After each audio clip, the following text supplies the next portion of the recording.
Welcome to IELTS Preparation in Conversations, your go-to guide for mastering international English exams.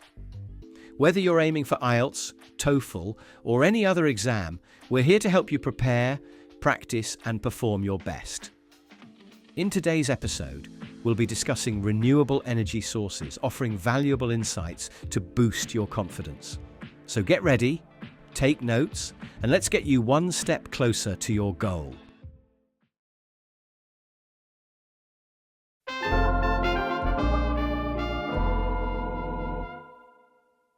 Look at those wind turbines, James. Aren't they incredible?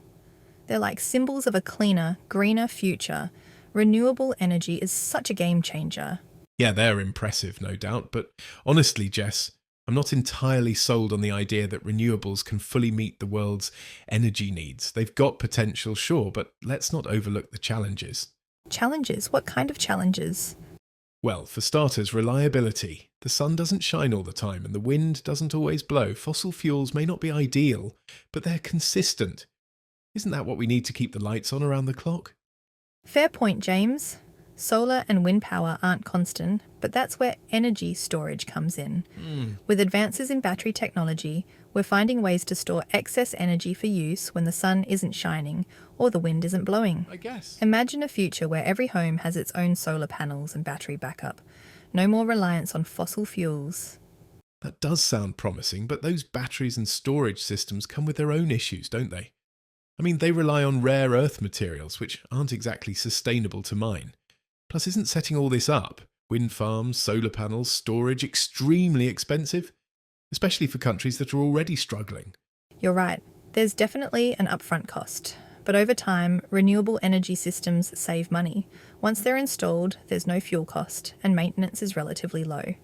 Compare that to coal and gas, which are not only expensive to extract but also come with hidden costs. Think about health problems from pollution or the billions spent addressing climate-related disasters. The long-term benefits far outweigh the initial investment. I can see that, but there's still the environmental impact of renewables to consider. Solar panel production generates waste, and wind turbines. Did you know they can harm birds and bats? It's not like they're completely harmless.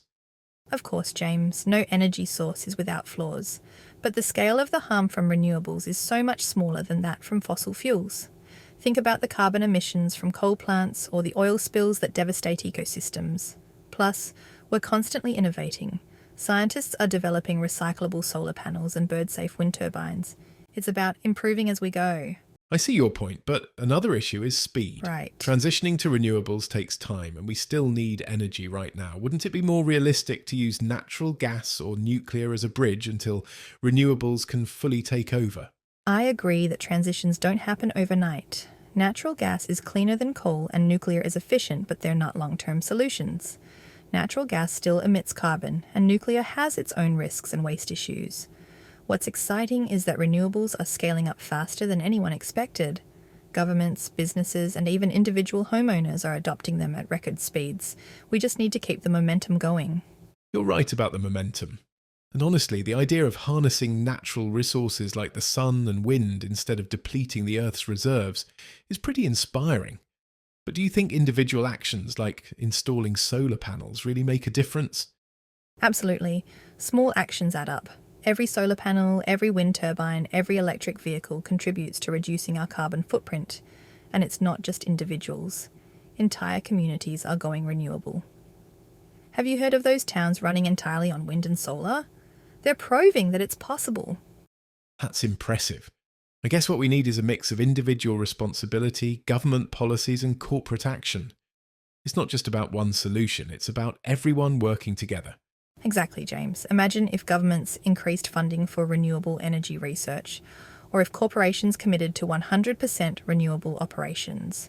Pair that with people making eco-friendly choices, and we could see a massive shift in how we power our world. You're convincing me, Jess. Renewables might not be perfect, but they're definitely our best bet for the future. We just have to be realistic about the challenges and tackle them head on. That's the spirit, James. It's about progress, not perfection. The important thing is that we're moving in the right direction. Agreed. Thanks for the chat, Jess. It's always great to have these discussions. It makes me think about things from a new angle. Same here, James. Conversations like these remind me why it's so important to keep pushing for a sustainable future. Cheers to that. Let's keep the conversation going. Maybe over coffee next time. You're on.